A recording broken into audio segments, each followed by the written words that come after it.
Teresa Govu, how are you? Hilda Chingoma. Stacy Maria. Oh, thank you for the likes. Patricia, how are you? Fatima Ndeipi, guys. Nyaradzo Masquera say Lucinda Garichi. Yeukai Makuvaro Ndeipi. Venenzia Mukadzambo. Rumbi Lerato. Ndeipi. Masquera say, guys. Patricia Nyambo, how are you? Patricia, how is your family? SIS MELLY vanga vari kuJoburg. I think maona live yavaita na Primrose Maskati. She had traveled to Joburg. Live yavaita na Primrose Maskati. I think maiona. Saka she's actually on her way back right now. Kuenda kumba. Saka she won't be able to come to a live tonight. That is why I am here. Kuna SIS MELLY nasi avako. SIS MELLY vanga varipo Maskati. Vaona live ya Maskati ya Primrose. She was there this afternoon. So just bear with her. We'll just have to excuse her. Even if she reaches home, kuti vanze vanoita live, she will be too tired because she was driving. Tetes, how are you? Tari Murozhi ndeipi. Auntie Selina Vasquera havo. Irene Taurai, how are you? How are you, Mami Selis and Diaries family? Tiri right Noah Kita, how are you? How are you, Meg Mashamba Naka? Murisei Auntie very right. Damiresi Mabeza, how are you? Tendai, how are you? Yeah, you saw Auntie SIS MELLY this afternoon.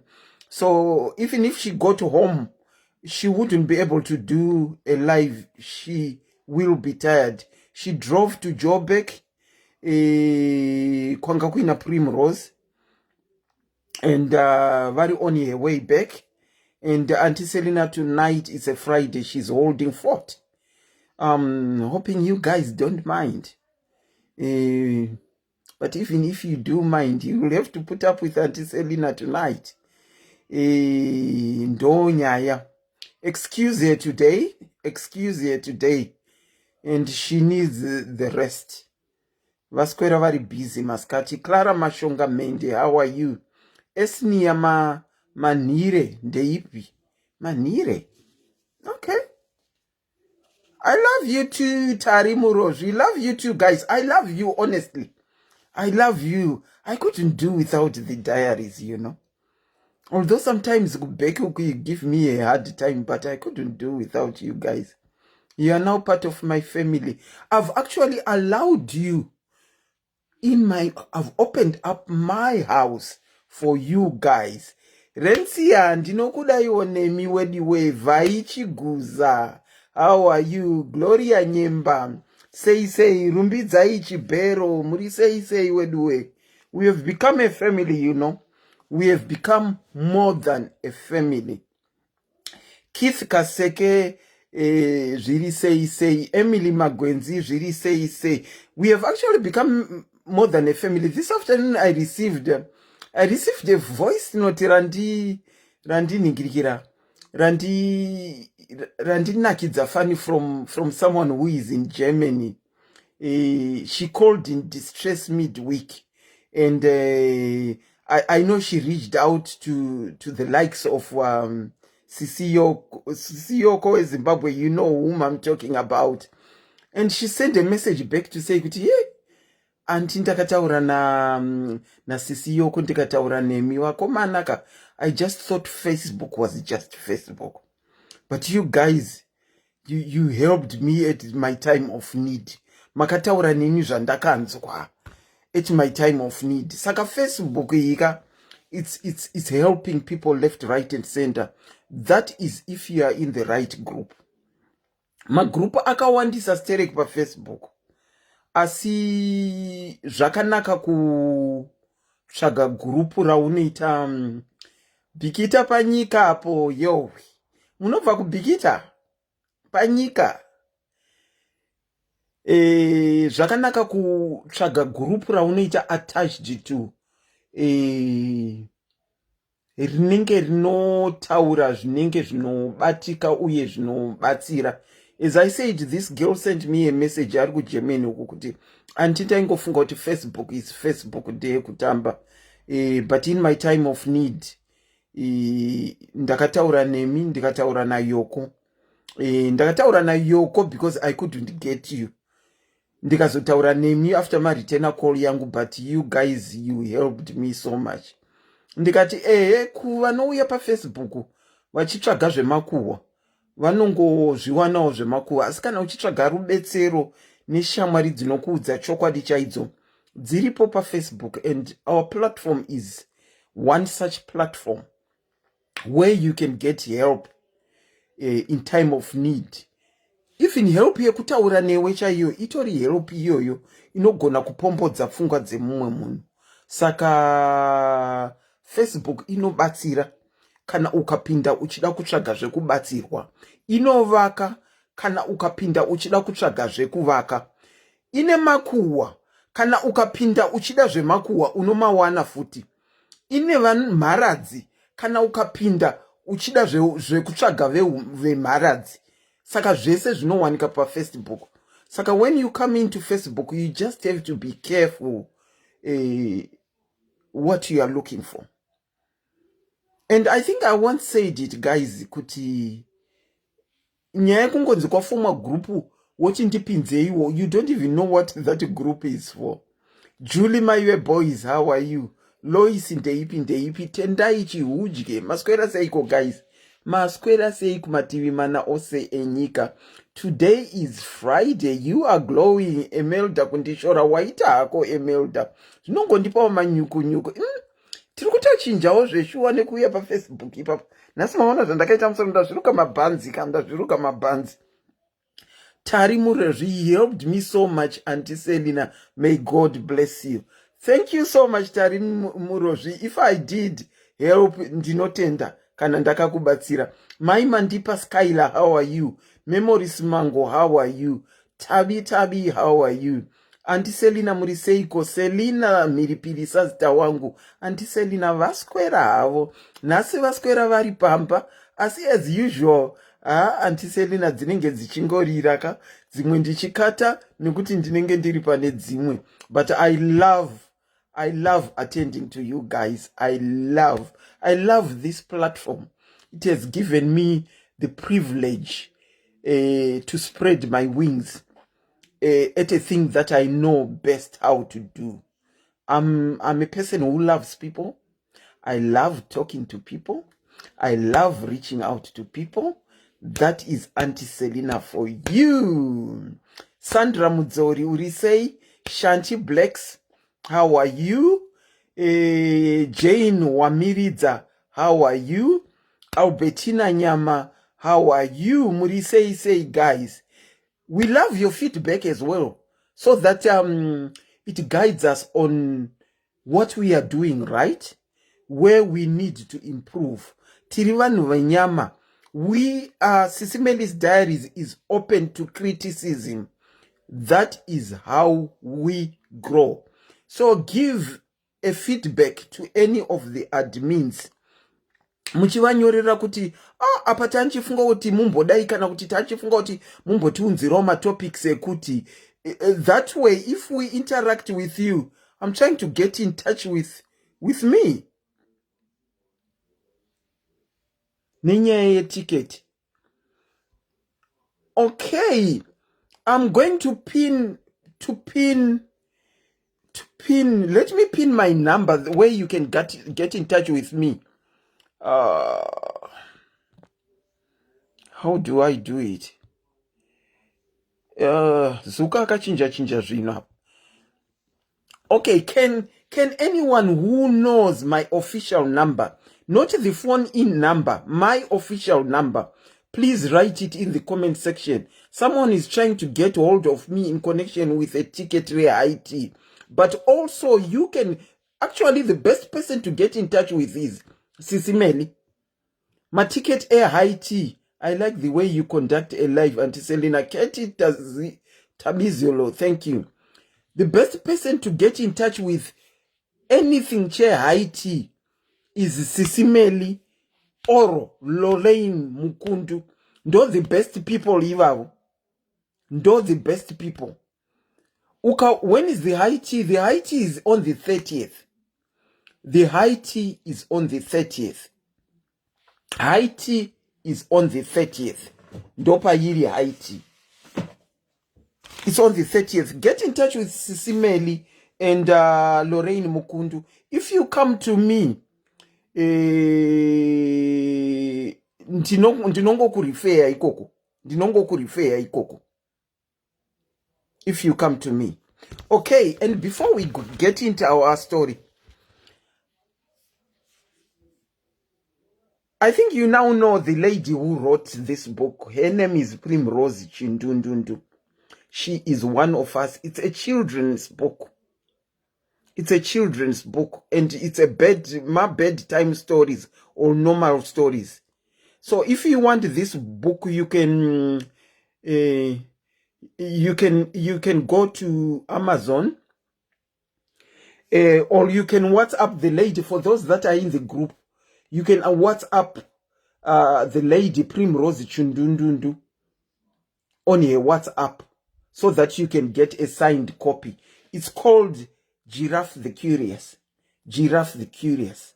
Saka, she is one of us and she wrote a children's book. She intends kunyora buku rake nechishona nechindevele in future, but that is her first book. Okay. Ndinokuchingamidzai pachirongwa SIS MELLY's Diaries. Zita rangu ndinoitwa Auntie Selina. Ugamalami Auntie Selina. My name is Auntie Selina. Nasi tauya neimwe topic yatiruda kuti tionesane tikurukure. Inini handiziwe much about it. She's Primrose. Primrose is actually in the comment section. She's actually in the comment section. Primrose arimo comment section akanyora buku Giraffe the Curious. Tirautaura nezvema step children. Tira kutaura nezvema step children. Nekuita co-parent ma step children. Une ma step children awinawo here awakagara nawo. How are you finding it? And how are you doing it? Do you have anything to share about co-parenting? Do you have anything to share about co-parenting? You can call me. If anyone could put my number, the live number, on the screen so that I can pin it. Unfortunately, I can't type it from here for some reason. My settings akachinja and sikunzwisisa kuti chii chiri kuitika. Ndokumbirawo ane number andinyorere number. Ndokumbirawo ane number yekuita phone in andinyorere number. But at the moment, what is pinned is you can go to www.giraffethecurious.com. www.giraffethecurious.com. Get hold of Primrose Chindundundu and you can order your children's book from there. Uneshamwari ine mwana ari kuita birthday. That is very ideal. You can buy them that book. Kwa kundisira angry face anzi ndaita seiko. Anzi ndaita seiko wari kundisira angry face. Ndakamirirawo someone anondipinirawo number. Ndakamirirawo someone anondinyorerawo number so that I can pin it. So that we can start off. Inini ndinoda kutodzidzawo topic iyi. Inini ma step children ndinawo. I've got two step boys. Ndine two step boys dzandinadzo. But vatokura. Ende pandakazosangana nemurume wangu. Vana vakatenge vatobuda mulife yake. Inini handina kuwana difficulty yakanyanya stereki kubva kuma step children angu. Aitonzwisisa tichatanga kufambidzana. Ainzwisisa fani. Tichitoenda kuma holiday tiri tese. Vachigara vari kumba kwangu kudina uko Friday Saturday vaitouya kumba kwangu ndichagara ndega kudina. Ndikazomuvha in nababa vavo. it was okay, everything was okay, hapanga pasina problem. Hepachinopa kuzoti taakuda kuchata. Hey, that is when all hell broke loose. Okay, number yawi, I can pin it. So if you have got zvauruda kutaura concerning stepchildren, how are you finding it? Zvakanaka here zvinetswa zvauri kuwana in having stepchildren? Also uri kuita co-parent here? Have you got any knowledge yekuti zvakanaka zvamungaite pakuita co-parent ndezvipi? That is what we are going to talk about. The number is pinned at the bottom. The number is pinned at the bottom. So you can give me a call and share what you want to share. Saka hepano takuti istakuda kuchata tinongokanda tumashoko twekuti tuda kuchata ka. Zvikanzi nemukuru over my dead body. Mwana uyu. Ndari kuma 30 ipapo. Zvikanzi over my dead body, it's not going to happen. But all this time vambenge vachindi entertainer. Vambenge vachindi entertainer vachitouya kumba kwangu vachidya. Asi pakuzonoti tida kuchata. Vakatsika madziro. Vakatsika madziro. Saka zvaingova mukutaura handiti. Saka takaona kuti panapa ka tikada kuita zvekuva involve isusu hapana chinobuda panapa. Ndokubva tabhuka muchato wedu chinyararire. Tavanhu vakuruka, tavanhu vabva zera, vatsika kamadziro, mukuru atotova my dead body hazviitike. Akuona reality yakuitika manje. Akurwira amai vake, akurwa shanjidza amai vake, mwana mukomana wechirungu futi for that matter. Tabhuka muchato wedu chinyararire, taenda tanochata, kutochata zvekutopfeka gauni nesutu nenhigirikini neuyu. Tadzoka 1 week down the line, takangonyarara. Hapana chatataura. Angaita muperekedzi wemurume wangu. He was now thinking of his inheritance manje. Angaita muperekedzi wemurume wangu. Ndiye anofambawo achirakidza mapikicha handiti. And the whole village gets to know kuti takachata. So mudiki goes kuma shops. Munongoziva chirungu kawa namakuhwa anotaura. Zvikanzi takanzgonzi baba wako wakachata. Akati wakachata? No, you must be wrong. Zvikanzi takatoona mafoto. Akauya akamacha, akauya kuno. Akati makachata. Baba wakati why? Akati makachata. Ndiri kuzvinzwa pamashops pese kuti makachata. Vakakakama. Akasiya bhenga do. Kati handidi kukuona even pandinofa, handidi kuona ndikanzi ndafa ndakutangira, handidi kukuonai mutumbi wenyu. Handitombodi kukuonai handiti. Ikazopindirwa nemukuru manje. Ndati vakauya vari 2. Ndati vakashaudha baba. Zvekushaudha baba zviya. Ina hangu handina kubatwa. Asi baba vakashaudwa. Vakabva. Vakagara mamanzi.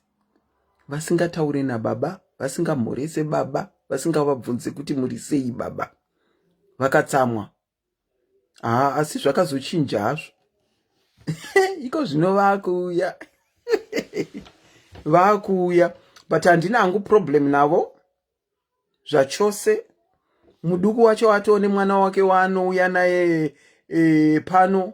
Haiwa, vana rusarira vanotongoti kana wasvika pano kamwana kamuzukuru kanongosairirwa kwandiri. Saka it's now all good.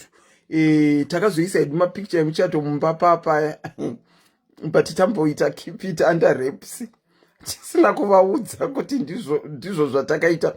Because takaziva kuti tikataura kuti takanoregister muchato ukuka. Vanodzungaidza zvinhu. Vanodzungaidza zvinhu. Serina Karuwanza ndaswera hangu. The number to call is at the bottom. Have you got stepchildren? Are you co-parenting? How are you finding it? Zviri kufamba sei nema stepchildren mudzimba. Tiudzei kana iwe wedu uyaskana. Fonai mutiudze kuti zviri kufamba sei. zviri kufamba sei nemastep children vangu ndakuudza history. It was all good, it was all good. Every year would go away on holiday tese haiwa zvintu zvekutonakidzwa chaizvo. Asi pakuzonoti takuda kuchata apa pakabuda chinobuda musiwo wemudiki aita unga acharova baba ndakazosekawo panext door vachiti the next day, whose idea was it kuwandisa Auntie Selina? It was his idea. He knows his own children, especially the younger son. He knows his own children. So he said, tambozvitaura hedu mukupfuura, and you saw what happened. Saka kana tabhuka tano register, we shouldn't even be saying it. And even patakabva kunochata, we wanted to wait for a certain period before we could tell them. But kumashops zvakatenge zvatosvika, village yese zvakatenge zvakutaurwa kunzi tachata. Saka there was no way out. Ipapo musi wekupenga iwewe haana kana kutomboagriya. If I ask them kuti vari kurwei iko zvino, ndichivabvunzirei, ndinovabvunzirei idze kuti vari kurwei. Ndine ine dzavari kurwa, ine handidi kudzinzwa. How about your own children, Auntie Selina? How did they react? Okay, my own children, they are also grown up. Pandakatanga kudanana nemurume wangu, what I did is I sent a picture back to Zimbabwe. Ndokubva mai vangu vaisa, because mai vangu ndo vaigara nevana vangu. Ndokubva vaisa picture iya muframe, bva vaisa pachileji paya fireplace. Bva mwana wangu mukomana mukuru, are you coming to our bedroom? Bva mwana wangu mukomana mukuru ati kuna mai vangu manje. Zvikanzi, did you have to put picture iyi muno? Zvikanzi, why? Zvikanzi, ndiani iyeye wavainaye? Anditi, because ndakange ndisina kuvaudza. Zvikanzi, namai vangu ishamwari yavo. Zvikanzi, we have got a caller. I'll call you. I'll continue with my story after the caller. Tinokuchingamidzai pachirongwa caller. Maswera sei? Maswera sei? Taswera yedu. Co-parenting kana kuti step children. Zviri kufamba seiko kuterritory kwenyu? Ini nangu tachikwadera. I know zvandichataura vanhu vanogona kunditi but mwana yega ina hangu dzimwe nguva ndofunga kuti chidhoma ini. Matiko? Ini ndotofunga kuti dzimwe nguva chidhoma chaicho, mwana ane utsinye yeye. Ane makore mangani mwana wamabva matanga nekuti chidhoma? 12. Munoziva kuti ane musi wakandiruma muromo, kundiruma muromo noti kundiruma muromo zvoti lipo rangu rai tobuda ropa. Aiwa, ngatidzokerei kumashure mbichanaka. Pamakawanana nemurume wenyu, mukatanga kugarisana, mwana anga angorimo here kana kuti aive kwamai vake, zvakafamba sei? Alright, saka zvakaitika takasangana nababa, ini ndine wangu mwana. Iye obviously angane wakewo. Ndobva tati ngatichite kuti vana vazivane nokuti ada kugara tese. Okay. Kuti mwana ma-first days wainatsoona kuti mwana uyu haasi kuda. Baba vake zvazvekuti ari clean kuna baba vake zvisingatomboiti. Zvekuti baba vacho kana vakandibata kana ruoko ka, iye anouya obvisa ruoko rababa vacho obata iye. Zvazvekuti kana ina ndakagara pasaidi nababa vacho kana takagara mumba, iye anoyosqueeza oenda pakati. Saka ndaingozviti ma-first days munoziva kuti vana vanenge vachida baba vake, anenge asingada kuti vamove on. But ndakatozoona kuti aiwa zvinhu zvikutoramba zvichitoenderera mberi. First incident yakaitika takagara, munongoziva kuti dzimwe nguva munenge muchingonzwa dangobatana-batanawo, but vana vanenge musingada kuratidza vana kuti ichi ndo zviri kuitika. Saka iye anga ari kukitchen, takatogara pepetu kutoona movie, takatobatana maoko. imi from Norway takauya chimwana che kuya uzondijambira kunditi mwi pamuromo. Munozaka kuruma chaiko. Kutondiruma chaiko. Baba vacho vanga varimo here? Vakamurova musochonewo, vakatomurova. Ndikati usamurove. Apa ndikuti usamurove ndakabata chilivu changu chancharumwa memana ndichitopfeka boots kuti andei kuhospital. Ndakatoenda kuhospital ndikatorapwa pasava. Pechi 2 akanditswinya pasi perokwa. Notina ndamutsura nenyaya yefoni yekuti unenge uchiona mamovies asiri zera rako. Ndamuti usapota uchiona mamovies asiri zera rako handiti. Kutouya ndakabata foni yake ndichindira kubloka chipa Netflix ndise ma-restrictions. Saka baba wangu havandisire ma-restrictions ndiwani. Unodai so kubva anditswinya pasi peroko. Mwana ane 12 mfunge. Pamakarumwa first time makanoripota here kumapurisa? Ndakangoti mwana unozoti kana uchida munhu wako ka unotrya kuda kuti unenge uchifunga kuti pamwe pane pauri kutadza iweyo. Saka unenge uchitrya kuda ngoti zvichaita. But then otozona kuti aiwa zviri kutoenderera mberi. Saka ndakapa baba vacho ndikati inowati it's either mwana wako kana kuti inini uenda hako nemwana wako kana kuti mwana wako unogara nemukadzi wako neex wako because inini handichakwanisa zvekuti nenchiatakwa nemwana handiti.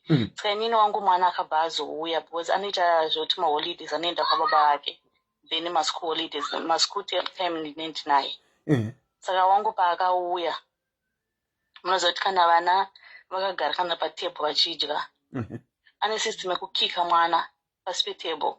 Wenye ane makore mangani? Inini wangu ari 10. Saka 10 and 12. Anokika kutokika chaiko utoona kuti mwana utotanga kutochema kuti why uri kundidarirei.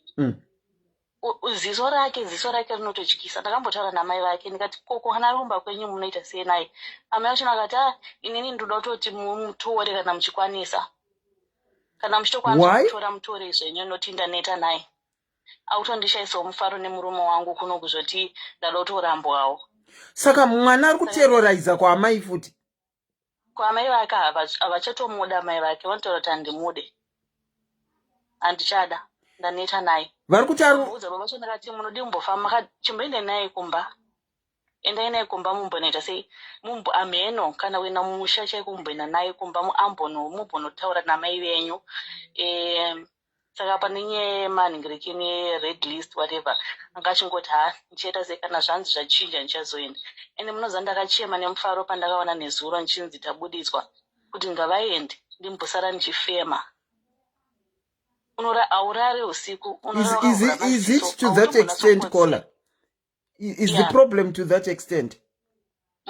Ina hangu taura chokwadi namunzoti it's either kana maienda mukadzoka achikontinyanya inangu anichada. Ngaenda kene mwana wake. Handisisina mufaro. Unogona kuona kana kuti hembe yako uruda kuenda kana upati. Unoona hembe yako yakachekwa kana nestisasi kumashure kweso. Anotsinya mwana iye handizivi kuti problem yake ndevana veve kuti kana akatsamwisa nababa ake akanyimwa kana wanzi mari akati ndipewo kana 10 pounds obva vamunyema. Anozotaura kuti hanzi ndichakupisirai mumba yangu.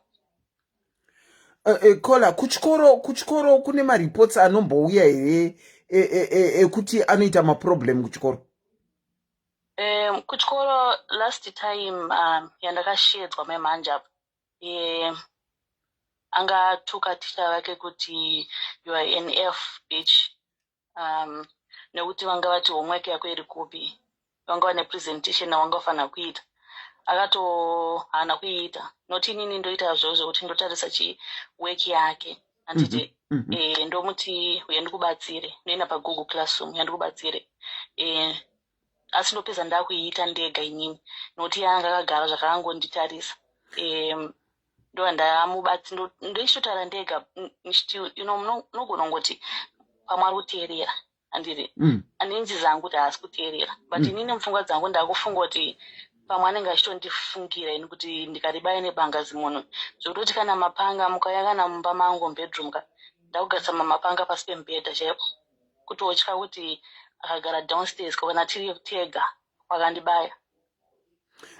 Makamboenda naye kwachiremba here muchinotaura zvese zvamuri kutaura izvi kuti aseswe? Ndakaenda asi pane pamwe pokuti zvonzi baba vake namai vake ngavauye handiti ndonati baba vachona handi tese munoudza kuti isusu takuita sei takugara tese saka mwana tisiti kugara naye mai vake havasi kutomudawo saka ezvinezvi tine social workers ari involved plus nenyaya yekuchikoro bcause kuchikoro anga achibhula vamwe vana handiti saka vakatrai kuda kuti tira kumbomuendesa kune mapsychologist toda kumboona kuti zvakatangira papi kuti ange ave zvaari handiti pese paanotaurwa naye vaida kutraya kutosa kuti aiabhuswa ari mwana mudiki here kana kuti pane chakaitika chakamupa trauma here vanenge vachingoti hapana kana achitaura nevanhu vese especially mapsychologist I think sorry, hold on. Pane vari kubvunza kuti asi mwana murungu here? Mwana munhu mutema wekuZimbabwe anotaura chona. Saka muri kutaura kuti vana vane maproblems chete vana vechirungu here wedway? Anototaura shona kana pakatondiudza kuti ndichakupisirai mumba. Akatonditasira ndichakupisirai mumba. Ndikamubvunza ndikati asi pane zvandokuitira here zvausingafarire? Zvikanzi asi munofanira kuita zvandisingafarire. Saka chii chinokuita kuti uite zvinhu zvakadai so? Hanzi ndoda kugara ndega. Ndikati aiwa zvinetse. Enda kune vana vanotorwa vanoko vanenge vasingadi kugara mudzimba enda unochengetwa ikoko. Ndoda kuenda nababa wangu. Baba wako anogara panapo kuti uenda nawo kupi? Ndikati asi unoda kuroona baba wako here? Zvikanzi aiwa. Ndikati saka zviri kuitika unongochizviitirei kana una mama wako havachakuda saka uda kuenda kupi? Anobva ramba akanyarara. Zvokutoti ndatoshaya ini ndisandaudza baba vacho ndikati enda henyu kuZimbabwe mukadzoka mwana wenyu achiri akadaika fambai handichada nekuti wangu mwana utoshaya mufaro unoona kana mabhuku chaiwo kuchikoro anenge akachekwa mapeji pakati. Saka mati masocial worker ari kuti chii?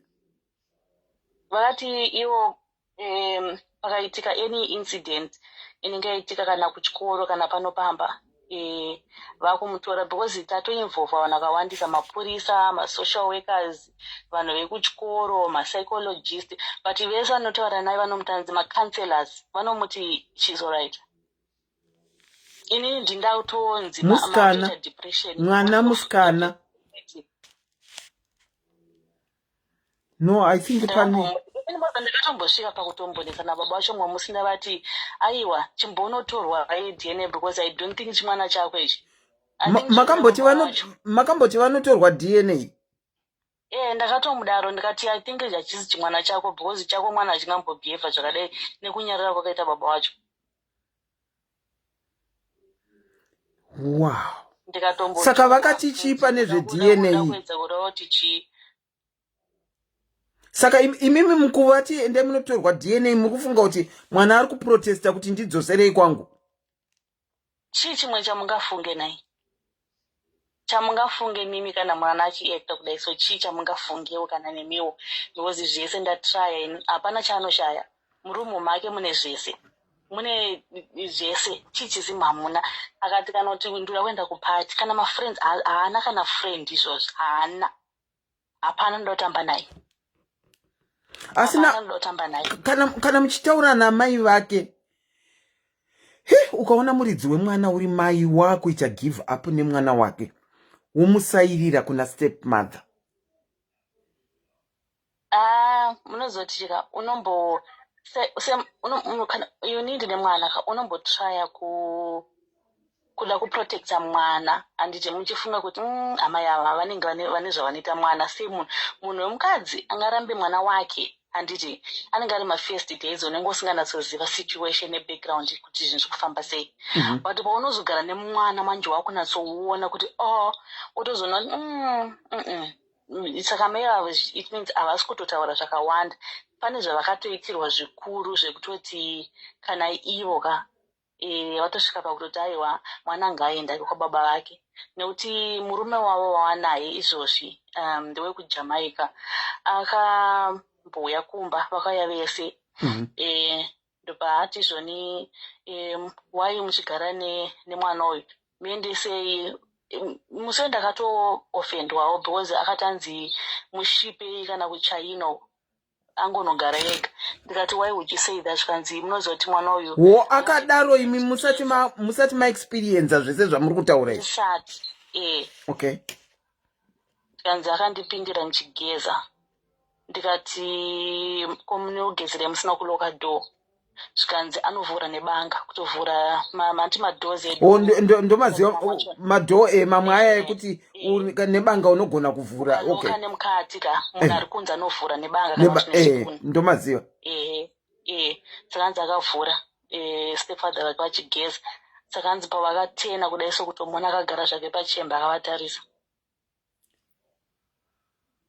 amai vacho vakati anzi vakamurova akabva ashedza mapurisa kuti ndarohwa ndobva vanenge vabvunza kuti zvafamba sei but vakatombotorwa nzamai vacho nanzi ndikanoswera ndichikweshenwa nesocial service ikauya kunzi muri kuabhusa mwana chichichi ndikavaudza everything zvanga zvichiitika zvese nekuchikoro vakabva vati aiwa tine history even from school tikambotaura nemi saka it means it's getting worse saka papa vaiti tada kuti muende kukoti because baba vacho nanga kuti ndipe mwana ndigare naye zvachose handiti kana uona kuti zviri kunetsa vasati vanasa experience zvanga zvichiitwa nemwana saka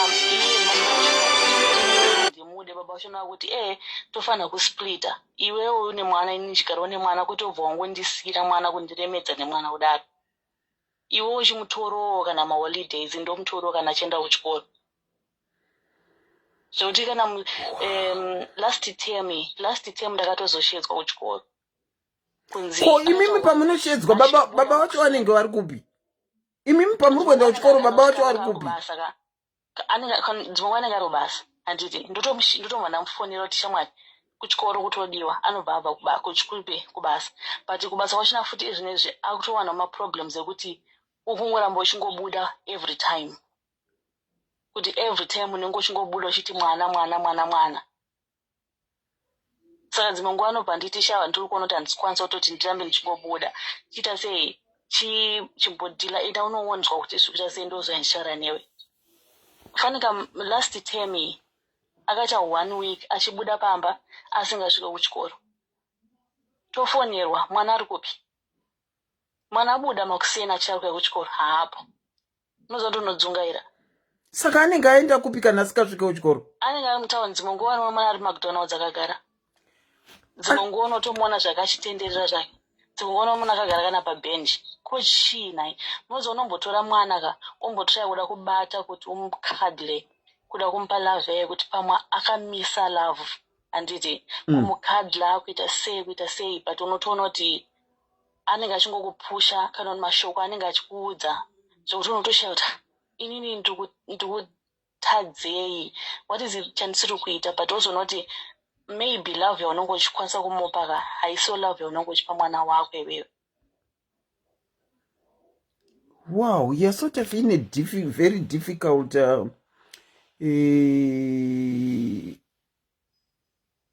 time because ndakutotyira kuti kana mwana wenyu ari kuona zvese zviri kuitika izvi hazvisi kumuafektawo here nika ameno zvakangooma maane nguva yakadii muna baba vake ava maana nguva yakadii pane macounselors tine everyone around zvokuti anytime kana pane chinge chaitika tunoenda kunoona macounselors we've got a lot of people that are around zvokuti ini nangu ndinotya to be honest I'm scared kutya kuti zvaanenge achitaura zvokuti ndichakupisire mumba kana kuti chii zvokuti ndikanzwa kana kuti gasi rikanhwaka ndinomhanya kumhanya downstairs kuti ndinocheka kuti haana kusiya stovhi rione here kuti tichire mumba macho zvokuti unogara vana kwechingorova imi mwana wenyu mukomana here kana kuti musikana musikana vosaka vese vasikana mwana wangu mazono ndorara naye anorara mubedroom angu ko kana muchirara nemwana baba vanenge vari kupi iye anorara pasofa mati kana muchirara nemwana baba vari kurara kupi ndotorara hangu ndinotorara ini ndorara pamubhedha nababa bedroom medu tine sofa ratinaro iye anorarawo pasofa ndozvipira hangu kusatomboita lula haina basa ayo ndakuchengetedza mwana wangu handizive kuti izvi zvinoitika kana vari upstairs handizive ndinotya I'm scared. Wow, I'm so sorry to hear what you are going through, Kola. But zvayakapindirwa nemasocial worker nekuti zvinokanganisa nekuti inini ndapa point yekuti ndakatonzo kana ukaramba uchisiya mwana wako iwewe ari musituation ndichapedza ndatorerwa wangu mwana ndizvo zvacho zvandiri kufunga kuti wenyu imimi mwana zvikaramba zvichiitika makugona kutorerwawo mwana futi kuti abvise situation yacho ndosaka ndakabva ndamudza kuti shamwari I think wakufanira kutoenda unoita I don't know kana kuti just walk away enda because I have to choose wangu mwana kana naex wangu taakutogara tichitotukana manje ex wangu akutonudza kuti ndakutora mwana nekuti zvandiri kuuya ndichiudzwa nemwana mumba mako mune abuse isiri kuita baba vemwana ndo vaakutaura kudaro ndiakudaro kuti ezvinezvi mwana akauya pavari kuvhara until October uno vari kuvhara mwana akauya sorry Kola hold on Lucinda anti Lucinda muri mucomment section ndokumbirawo kuti mundifonerewo panhamba dziri pasi apa after this caller if you can please anti Lucinda ndokumbira kuti mufone ipo palive panapa panhamba dziripo if you can. Sorry, you can go on. Saka baba vemwana vakuthreatena kuti vakuda kutorawo mwana. Baba vemwana has he remarried? No, asati.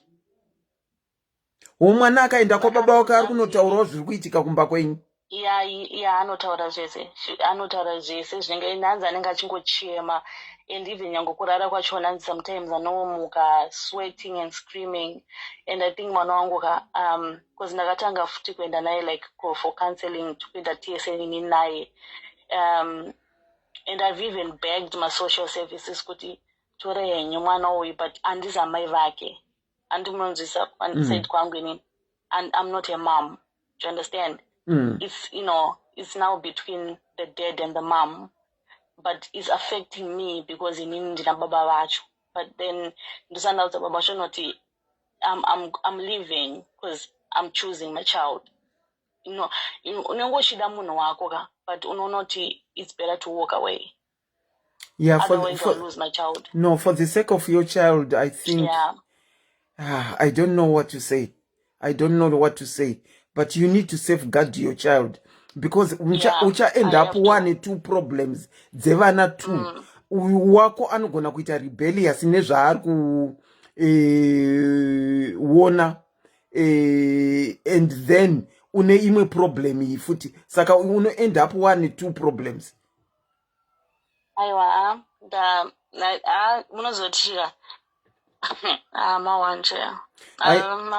Aiwa ma1 but social services zvairimo mukati menyaya nemacounselors ndinodavira kuti muri kubatsirika. Ma social services people vanhu vanoziva zvavari and they will do the right thing with the child call.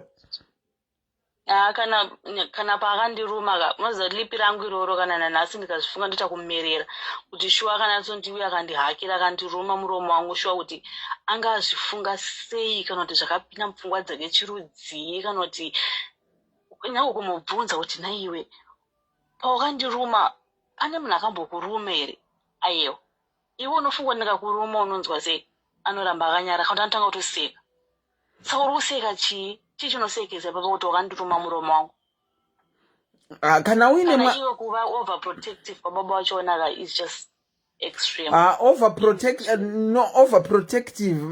Okay, But I think there are some problem. I think from what you have said, there are some problems behind. But I think you now need to do something for your own child, because akaramba achita see what is going on, zvinomupawo maproblems, wotosara wamaproblems futi iwewe nemwana wako. aiwa ngavasari zvavo ngavaite zvavada kuita ikoko, because I've tried. You've tried. I feel sorry for you, caller. Thank you so much for sharing your story. Yeah. I hope I hope Right. alright. I hope uchaitawo kuti ubatsire mwana wako iwe. Aiwa, inini wangu comes first, and that's exactly what I'm doing. Okay. Thank you so much, caller. All right. All right. Tatenda. Thank you.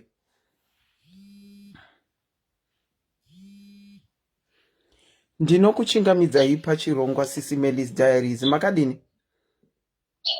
Ndiri pangu makadiya Chiselina. Lucky ndava ndapinda next. Ndinisa ndichinyora pamakoments. Mamuchinyora pamakoments. Aiwa, maita mabva mapinda. Taurai chinzwe anti Lucinda.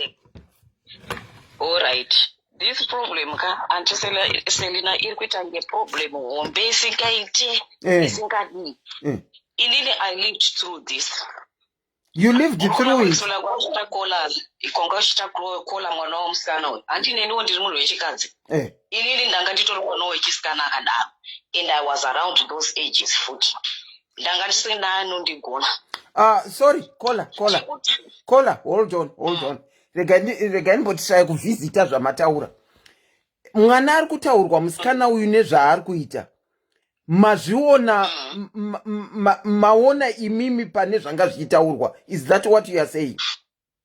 Exactly. Okay. Zvekuti akwandikuita nemi antiselina hana yangu iri kurova, because ndiri kuverenga makoments then ndonzwa zvekutaura mai kumakoments pamwe ane dhimoni pamwe ane chii. Ndinoda kufamba nemi bijana patichiti gaga. Okay. First of all, data tine mafoni 2 ndachida kuti tichibvunza kula. First of all, munokuziva kuti African culture yedu handiti inodai so. Vabereki vedu havakwanise kurespecta vana. Munomboziva kuti kune chinonzi kurespecta vana here. Tasai muone vana vedu ma2000 handiti. Akomana, you have to respect them whether you like it or not, because vasiyana chi nesisi staingoti zvinongoitwa. Sometimes you find yourself having to explain kuwana kuti I'm doing this because of ABC, because zvichakubatsira pa ABC, muri kuona zvichienda zvakadaro. Ini now tell you my story. Okay. My parents were married, handiti. Ndokubva varambana ndine 7 years. Okay. Munin'ina wangu anga ne 2 years. Ndokubva baba wedu isisu varambanisa, vakati aiwa inini hangu wana wangu ndoita sei ndosara nawo. Then mama vakaenda antiselina. Okay. Then 3 years later, when I was 10, baba wangu wakashaika. Ini munhu wese anondiziya anonyatsoziya kuti I became an angry child when my father passed away. Pakashaika baba. From the time they divorced to the time my father passed away, I was kunyanya pakatozofa baba. I know kuti I was affected when I was 7. Kuti bati mama wangu aenda ende kwaitaura zvakawanda. Ini my mom is Debele, baba wangu mushona. Wangu ari mushona. Okay. Kwanga kuchitaura zvakawanda kuside richi rikwa baba wangu kuhambadza baba wangu kuti madhevere kudini. My parents, they simply divorced because of tribalism, period. There was nothing else. Chakaita kuti vabereki vangu varambane. Saka then I'm thinking kuti bati mama tichawaona nekudidi. But my father was there for us until Selina ndiri kunyepera. He used to indaitonzi Lucy handbag raSamuel. Everywhere he used to go. KuZimbabwe kuya kune mapub kuti munhu waikwanisa kuenda nemwana during the day. Pama weekend paya taenda paya mapub. Not bottle store kuti mapub. Ndaenda nababa wangu kubhora kudidi anditi. Saka I became this angry child. Baba wangu washaika. Ndakazotanga from when I was 7, ndakazotanga manje kuenda kwa mama. Nda form 1. Get this, ndoda kuti mubatisise ipapo. hakuna kumbonzi tamboona vachidheta vachita sei vachidi handiti. And then for me it was sort of like imposed on me kuti hanzi ava ndodhedha. Okay. And I'm like, okay, ndodhedha ini wangu dhedhi ndoziva kwavari. My father passed away and now we baba. Muri kunzwa? Ndiri nini kudai so? I was so angry. When my father passed away, I felt like he took something inside me and went with it. And then here I am, as a child, going through adolescence. Baba. And I'm like, what the hell are you talking about? Because then I know where my father is. I only have one father. Ndichitukwa kunzi, hey, and I'm not like, ili babongu dai nachikwanisa kungoti ezvinezvi they are 5 hours behind us. Saka indezvi ziri kuma AM chaikuma kuseni. I could have called my father today kuti wakudze. My stepfather inini. Your stepfather. I was such a hard child. Antiseli munoziva zvekuti munotumwa muri pambaka. Motumwa munzi Lucinda nodedza date kuti waya kuzodya. Antiselina, I would make sure that I'm as close as I can to that man so that I don't have to call him by any name. I couldn't do it. Couldn't it did. And then I remember the other issue was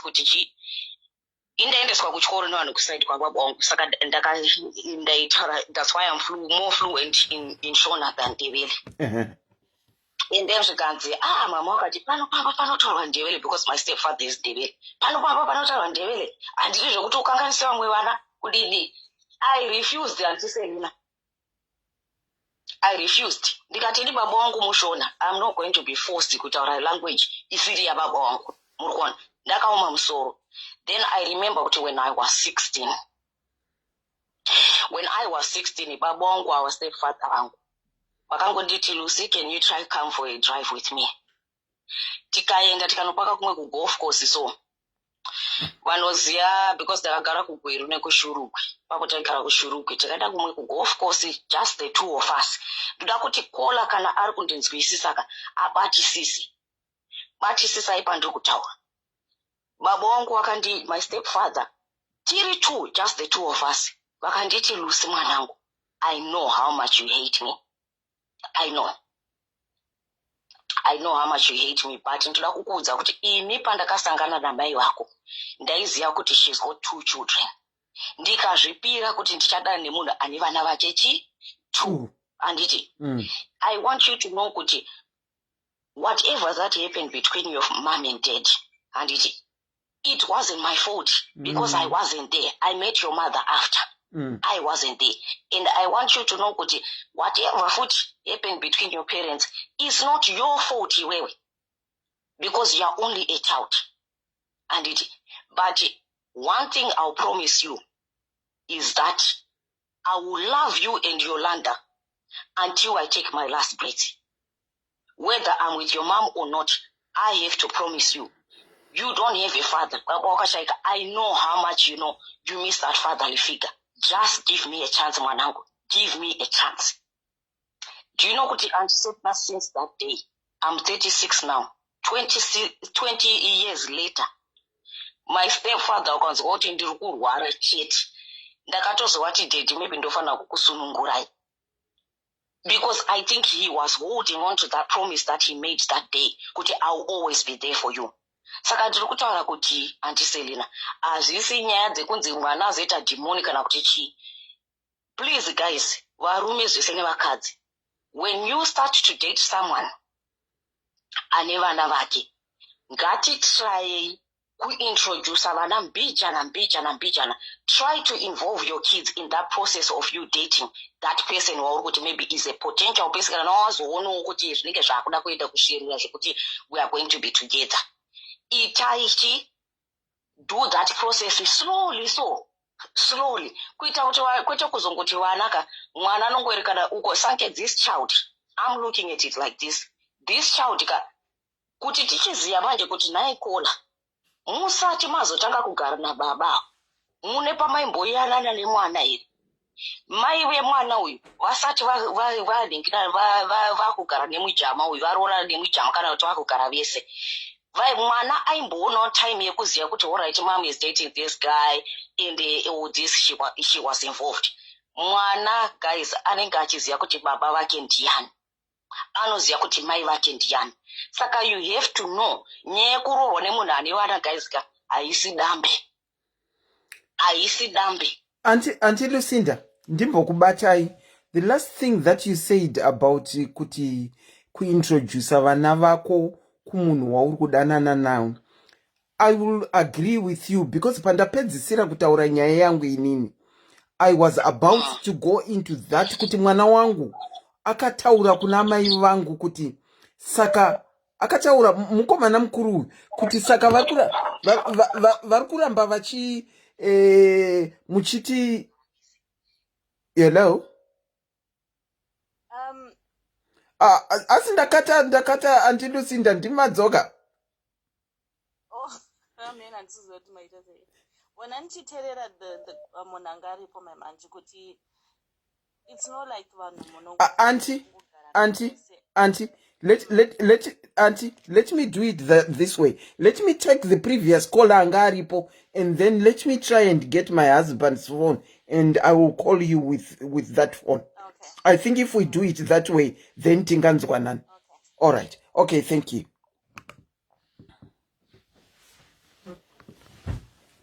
Sweetheart, can I use? Oh, sorry about that, guys. Zvakutondidzidzisa kuti tinofanirwa kuita mafoni tusa SIS MELLY. Hello, sorry, I cut you off. Saka mwana wangu akanditi saka imimi gogo muri kudisplaya picture iyoyo muchitirakidza saka kana kuine munhu vari kuregererei kutiudza vega.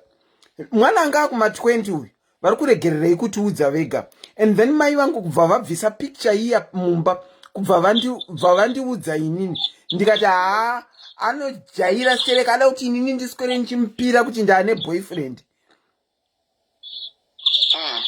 Ndo zvandakaita ipapo, but mai vangu vakataura neni vakandishowa the importance of letting my children know kuti ndakasiyana nababa venyu vangu. Ini ndakasiyana hangu nemurume isiri divorce, but death did us part. It's important to tell your children kuti makapesaniswa nerufu nababa vavo, saka wane mumwe munhu wambogara makore awagara, wane mumwe munhu.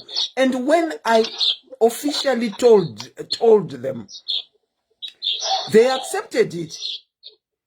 And thereafter, after a bit of time, vanga vakuti kana ndichitaura nawo pafoni vanotoziva kuti how is Uncle Bob, until ndakazoenda naye kumusha. Saka ndiri kupanzwisisa, you can go on. Unobati hatiselera kana ndingi kola varipoka, because this is a critical ndingi situation. Kola kana uchikwadisa kabata antiselera after.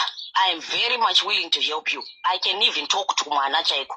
But you guys, what you have to do, because maybe you skipped that process and it chigarai muri 4 kuti baba uku mai vawe mwana na baba waripo, then you and your husband sit down nemwana, hear her out. Murukonzwa mwana anenge akatotsamwa kuti akasungwa mberi neshure akataende kuna baba. She hates the mother that is there. Akataende kuna mai, she hates the father that is there. And it zvinotoda moyo murefu zvatoita kuti inini baba wangu when he set me down taenda for a drive tiri 2. Do you know what I told my mother maybe 2-3 years ago about this? Auntie Lucy, just hold on a bit. Caller, can you hear me? You can hear me, but the volume is way too low. Can you hear Auntie Vari on the other phone talking? Can she say something? Auntie Lucy, taura itinzwe tione kuti Auntie Vari on the other line vanokunzwa here. Vari on the other line. Vari on the other line. Right. Yeah. You can hear, okay. When you guys, you know what your child is, what you're going through, nemwana. inini that was me when I was growing up. Anditi tine chimwe cheAfrican so chekuti isu vanhu vatema unongoerekana wangonzi ava ndo mai uku mai vacho vari kuti ava ndo vababa. Unoziva kuti kudanana nemunhu ane mwana wake especially akura maeji kana atopfuura 5 panotori nenyaya because that child knows kuti mai vangu ndiani, you know. Saka makambo before you started to live together kana kuti marorana, did you ever used to meet nemwana uyu uchiintroducwa nekudinidini? Did you have a relationship with this child before you actually started living together?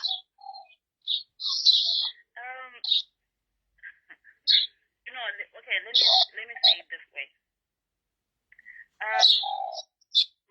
Muskandwa is totally different. Apana vana vanonzi vakaita muskandwa ende ngekafanana. Ever since there's something chandakaita inini that is wrong. I think as I said, Auntie, social workers, Auntie, hold on, Auntie. Auntie, sorry, I can't put you on. I can't. Before we dated for 3 years, 3 good years. I used to take her out. Sorry, caller. I think let me do it this way. Let me save both your numbers so that I can do a 2-way, 3-way tese so that people can hear, because phone ya baba mudosho we phone saka volume yacho antomboziva kuti adjust kwa kupi. Saka let me do it that way. Okay, all right. And zvino ndinoedha seiko? Handi ndinototanga ndasevha,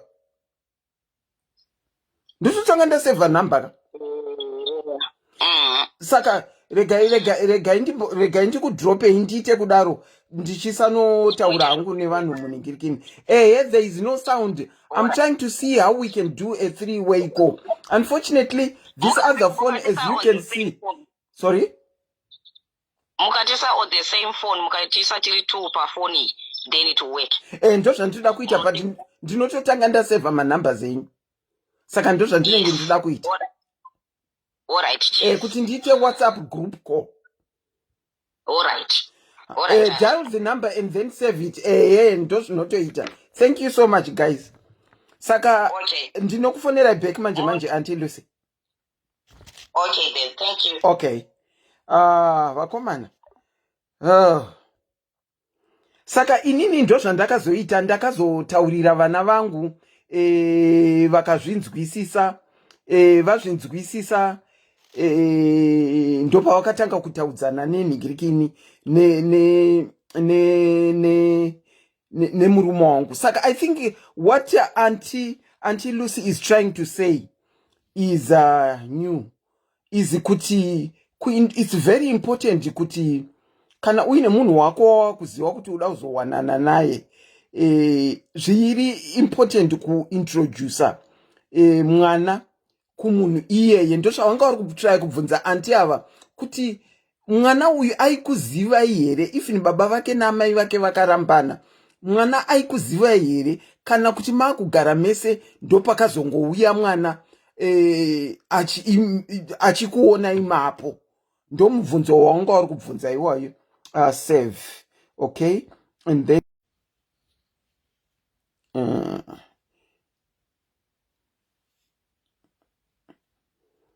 komana inini wacho handizi very computer literate. It's now teaching me kuti ndinhingirikire okay, regai chidai nditowana imwe phone yechi3 sezvinoita SIS MELLY. Sorry, bear with me. Auntie, hold on, let me try and contact our other caller. All right. Tione kuti tikadaro zvingafamba here. Okay, iri kuringa, regai tione kuti vanouya here. Okay, hevo auntie. Hello? Hello, can you hear each other? Yes, yeah, I can hear you. Okay, alright. Auntie Lucy, bvunzai mubvunzo wamambe mabvunza futi. Alright. My sister ndandiri kuti zvodi. Mwana zvandataura kuti inini that's me. Zvaita. Ndatotaka kutofila somehow when you were explaining nyaya mwana, because that was exactly me when I was that Connecting you. but zvamaitoita is totally different. Hello? Hello, Auntie Lucy, yeah, auntie number 1, and then the other auntie is auntie number 2. Auntie number 2, yeah. Auntie vari kubvunza kuti pamaidanana nemurume wenyu, was mwana introduced to you kana kuti akazotanga kukuonai maakugara nababa? Takadata 3 years tisati tombogara tese. Mwana ndakatanga kumuziva asati tomboone 12, obviously. Ndaimutora after school, ndaenda naye kuma-movies, taienda kuma-parks, taienda everywhere nemwana. But wengoona kaunhu keke kuti let's say mabva kumovie handiti, and then moda kudiscuss not, oh my god, ombona, like paitika chakuti pepe, like you just want to discuss the movie, muri mumota just driving home, and then iye obva aramba akanyarara kana otobva ati you are so boring, otoshaura kuti kana kuti boring yabva papi handiti, obva watoseka ako, then ndatocontinue kudiscussa chi newangu mwana handiti, and then moenda kana kuti mukaenda kana kuti for ice cream, she never says thank you, she never says please, she never says zvimwe zvinhu zvezvo, ngoti iwewe as a parent you feel appreciated as well kuti ndikuita something that is good kumwana kuti ari kufara, but hazvina basa. Pane vane sound iri kubackground, pane vane sound iri kubackground iri kuita backfire, but muri kukurungati mwana, but okay, maitora mwana kuchikoro, mwana akaudzwa akaintroducwa kwamuri kuti muri ani here, kana kuti pamwe akangoasuma kuti ndiselina akatointroducwa chinzi, at first it was like, oh, this is my closest friend, kutoti tijairirane. Okay, my closest friend. Tikazogara naye pasi zvakanaka, tikati zvoni tikatomubvunza as a question kuti what do you think, kuti like if daddy marries somebody else, akatoti I don't care. Even nyangwe mama vake moved on way before daddy vake anditika, and pandinda kudiscussa nawo kuti what actually happened, because all these questions tinobvunzwa patinoenda for counseling. Nyangwe ma-social workers vanobvunza zvese izvi kuti toda kuona kuti problem yakatangira papi exactly, do you understand?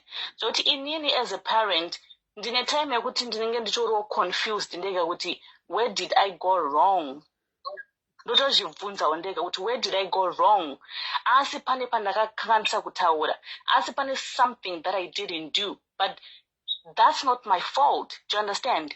Ndaimbozviblema, but now I don't blame myself anymore because I have tried everything. Zvandinoitira mwana wangu ini, ndikatengera mwana wangu kana handbag ndinonotenga neyake, ndikatengera mwana wangu kana peye bhutsu ndotengera neyake. Mwana wangu never goes to bed asina nditi I love you mom anditi, iye she never says that, but ndinomuudza inini kuti I love you, God bless you before she goes to bed, kuti ndiwon afile kuti the type of love that I'm giving to my own child ndo the type of love that I'm trying to give her, even though asiri kuda ku receive that love. Whatever that happened between amai vake na baba vake ndanga ndisipo, do you understand? Ndanga ndisipo. Okay, have you told her that just one-on-one muri two? I have done all that. Zvekuti dai anga chinzi zvoni mwana wekuti you can be able to even have a conversation with her, anokuudza kuti amai ava, you have tried everything. Ndakatry ndakati I'm not trying to take a role ya mama anditika, mama will always be mama, inini I'll be another mama, bekuti if you want to talk about anything you can come kwandiri anditi, but mama is there, you can go kuna mama anytime you want. Nyango kati nase, I'm not sleeping here. Ndi drope kuna mama. I can do that for you. Kana ushida kutaura about anything. Be comfortable kuya kuzondiudza. Talk to me. Nyango sometimes pano tsamwa anongereka na tsamwa kana utobva kanda kana cup pa floor. Anenge ari ega downstairs. Ukanda cup manero. Ndo anaenda downstairs. Do you know ndinomkadla? I cuddle her. Sometimes I cry and I'll be shaking ndakambata because andizive kuti why akanda cup kanoti chi. Ndinotry kuda kupinda mupfungwa dzake, but I can't. Ndatry everything. My sister, is this we are here to help you, right? And when I said kuti I lived this, if my mom, if my parents were up kudai kuti wavunze kuti naimi lusanga kaita say I used to do all of those things minus zvekuruma muromo. I used to be so angry. Urukonzwa zvokuti ndaita angry yekuti dzimwe nguva ndaitotsamwa zvezvokuti ndaishaya kuti ndaita sei. And I was exactly the same as what you're explaining. But Auntie Lucy, here is my problem with mwana watiri kutaura naye uyu. Kuna amai vake zvakangofana nekuti mwana wako oningirikina onzi ane musikatwa zvekuti obva wabvunza kuti mwana wako anomboita nezvei. Uyu heroyo rinongo kana kuti anongo opota zane basa obva wanzwa munhu achiti mwana uyu ane musikanzwa anomboita sei mwana uyu anojamba nepawindo. Musikanzwa yes, but it's different. Do you understand? It's different. I'm someone who is trying to love mwana was somebody else that is not mine. Do you understand? I'm trying, and I have tried, and I've given up at this moment because the reason being, ndine wangu mwana that needs me, that needs that love that I'm giving, that needs that mommy that cries sometimes when she doesn't know what to do. Yet my vake is there, not doing anything, only saying kuti do whatever you want. Kana social service katinga irukumuda, let them take her. Yet I'm here protecting her because mwana wandakatora and accepted kuti I'm going to do whatever that I can. Of which pane zvimwe zvekuti ndine ma limits, and these are my vake. My social workers sometimes vanotaura kuti you are not her mom. Chukuda mai vake na baba vake, even though I'm the one who's acting like her own mother. I think problem Auntie Lucy, problem yatinayo apa kamusiyano karipo ndeke kuti mai vake mwana uyu vemene has given up to the extent yekuti things are happening and the mother very alive and has moved on, has decided to distance herself from my problems emwana because iwo mai vemuridzi wemwana ari kutiwo I've had enough, baba vake ngavaonewo nezviri kuitika ikoko. Ndipo pane problem yedu apa. Pane problem. Inini mukunzwa kuti ndakabata ipapo ka handisati ndataura yangu nyaya. Ndataura yangu nyaya and how I've learned to deal with things after ndari experience zvandaka experience. Ini my sister vandiri kuwanzwisisa, it's very hard on you and I hear you. I hear you loud and clear. Especially kana mai wacho wasiri kushanda. Ndo panopinda chi maona kuti ningi inonzi chi topic yenyu anti Selina inge kanzi step parenting anditi and co-parenting. Now I go to say kuti all right, how is your co-parenting imimi muri for? How is your co-parenting relationship there? Because if it's there and it's good anditi, you guys should be able to say kuti, you know what's bringing us together is this child. Hapana, Auntie Lucy, not just you, because hapana co-parenting. People can judge me all they want, but to be honest with you, Auntie, veku Africa vachona ivavo kana even marungu vasvika pakukusheka ruoko kuti you are trying. You are trying. I have tried. So whatever it is that people are going to say, to be honest with you, only God is the only one that knows exactly what I'm passing through in this house. Auntie number two. And Auntie number it is two. what it is. Hello, Auntie And number two. anyway, I totally do understand. I wanted to say kuna Auntie Lucinda. Auntie Lucinda, hapana co-parenting because the mother of the child has given up on her own child.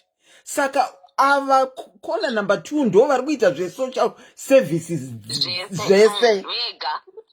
Saka co-parenting apa haitombo existi. Saka we can't even talk about co-parenting because haitoripiwo zvachose. We can't go to co-parenting. Then it's very hard. Then you're going to be forced to choose. Do you want to stay in that situation or over? Because the other side, I'm not anymore. Yeah. I'm not anymore. The other side, no, she has chosen. Pane andiziye kana pane akamboona mu comment section kana kuti Auntie Selina or you my sister. Pane akamboona pane program yatinofarira zvokuti inoenda, it goes back to when someone was a child. Murikona vanhu vanokomita heinous crimes aya. And this program inonzi Evil Lives Here. What they do with program inonzi Evil Lives Here, they sit down with the family, maybe kuva my parents, my siblings and stuff. Because psychology and inotaura kuti vanhu vaya vanokomita heinous crimes, the signs are always there. Vari vadiki, the signs are there. That's ndakutaura the flip side of this story. Ma signs anenge atoripo anditi iro zvakuita zvekuti ndokupisira imwe kwandaita sei ndodika. I watched another one. Ameno kuti ndichazi Auntie Selina, maybe I will say kuti ndichakutumidzirai link because I think it's on YouTube as well. Ndakaona this other one yekuti vanga vari baba namai vakarambana anditi zviya zvinonzi divorce affects the children the most, and it's got nothing to do with you my sister. It's got everything to do with the father vemwana namai vemwana. Mwana uyu obviously has been affected by this divorce. Mwana affected by divorce. What did he do? Aiwirana baba wake zvokuti he used to do everything with his father, right? When his father was dating, he didn't have a problem with his father dating.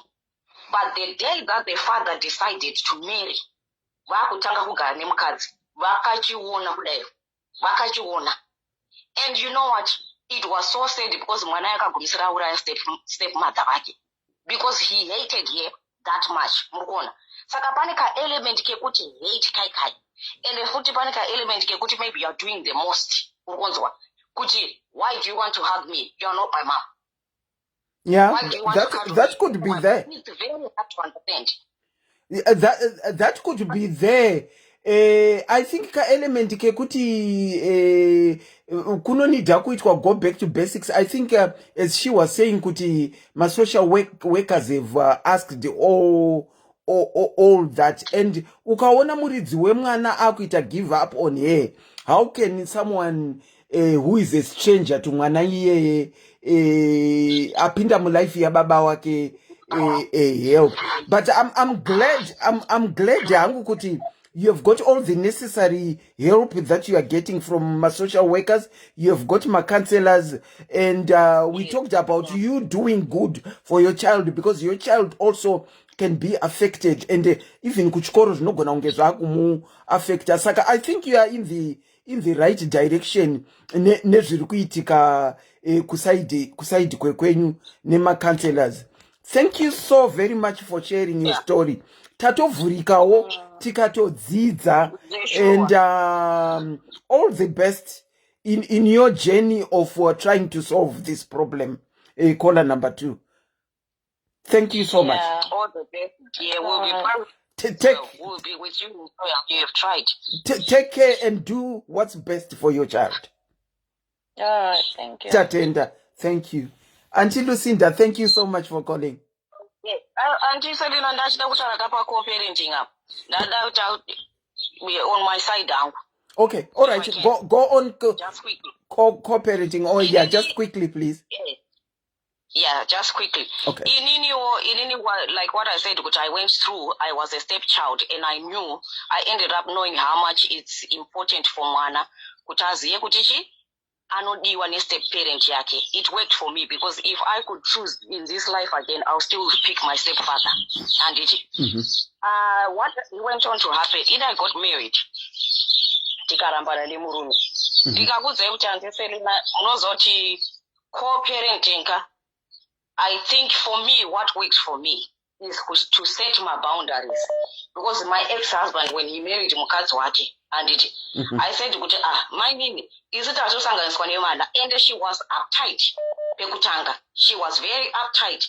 And then I said, it's either we choose the hard way, and or we choose the easy way.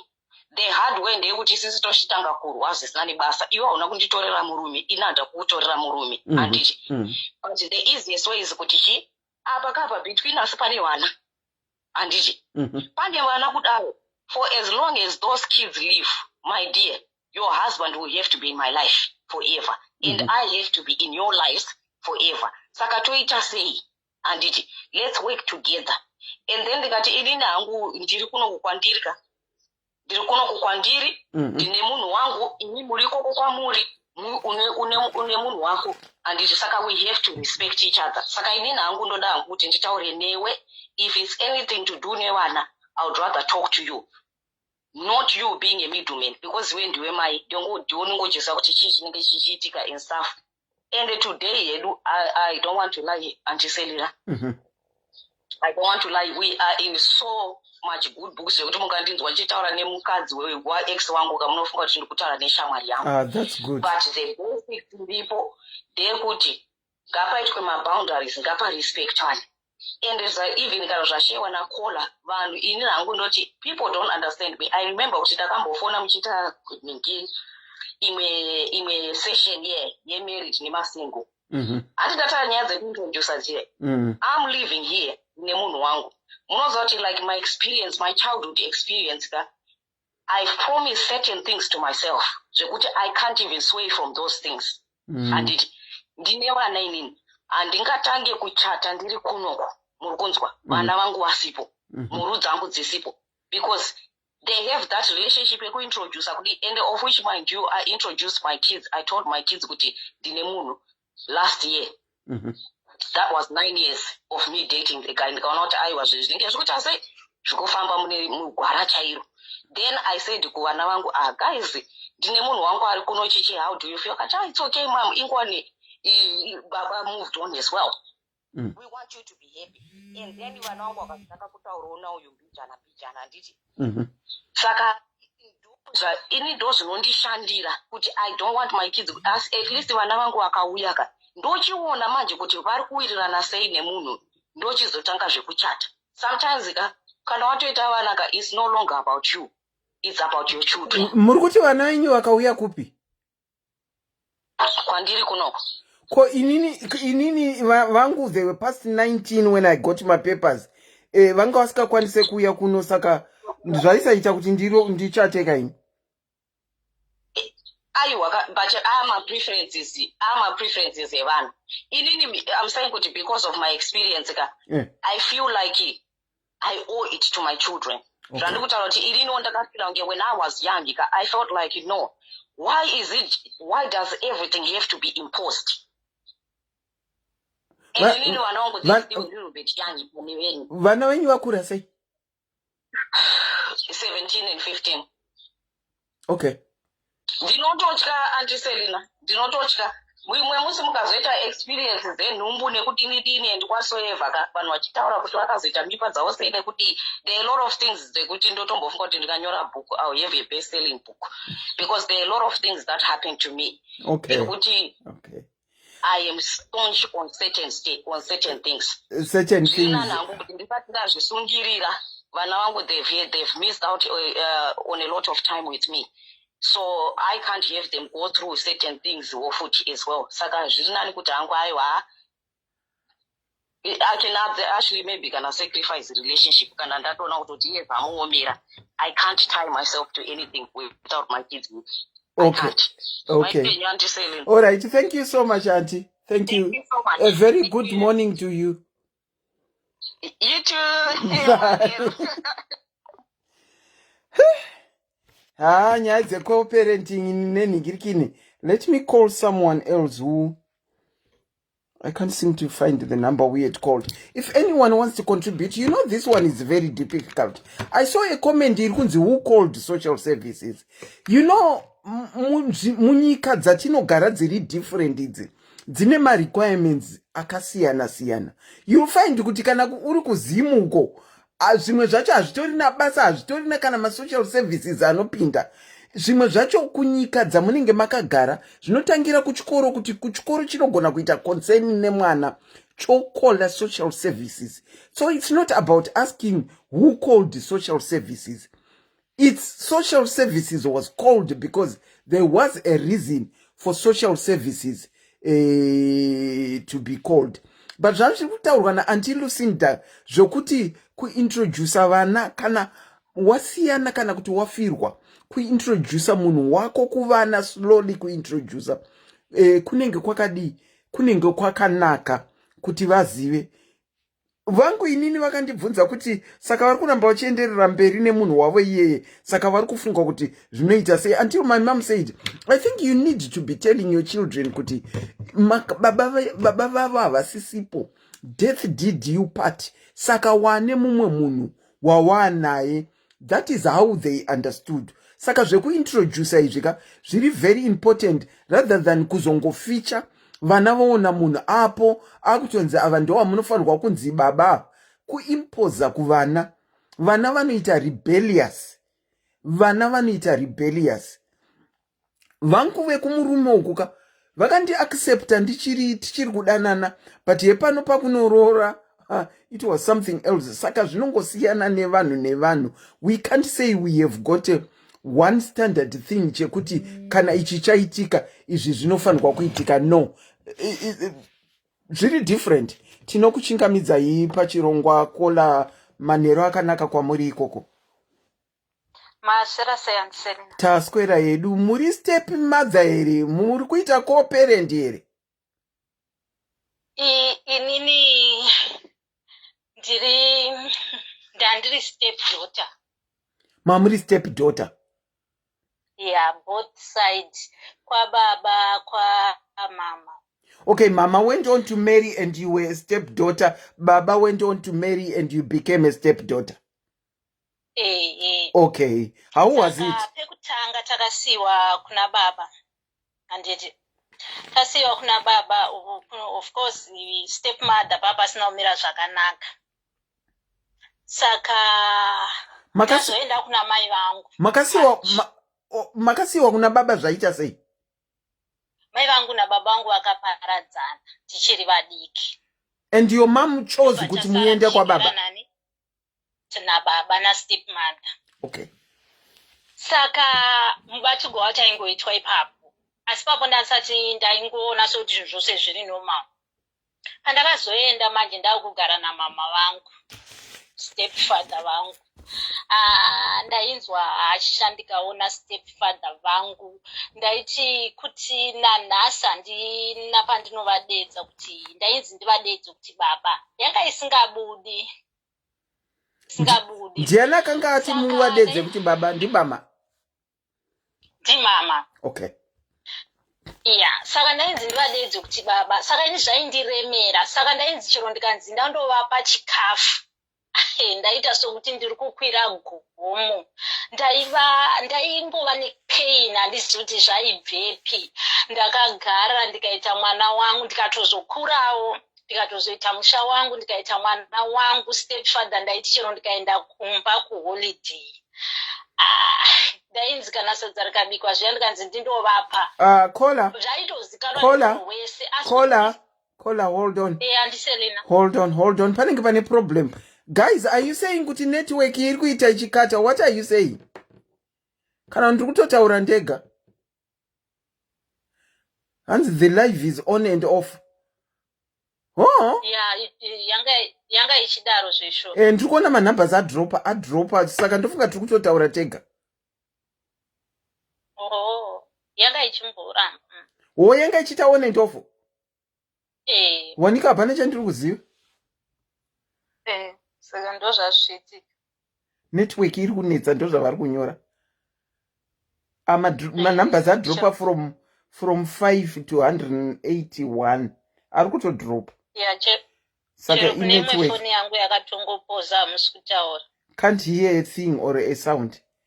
So should I restart it or what? I think so, because kune imwe foni yangu yakangotopoza show hamusi.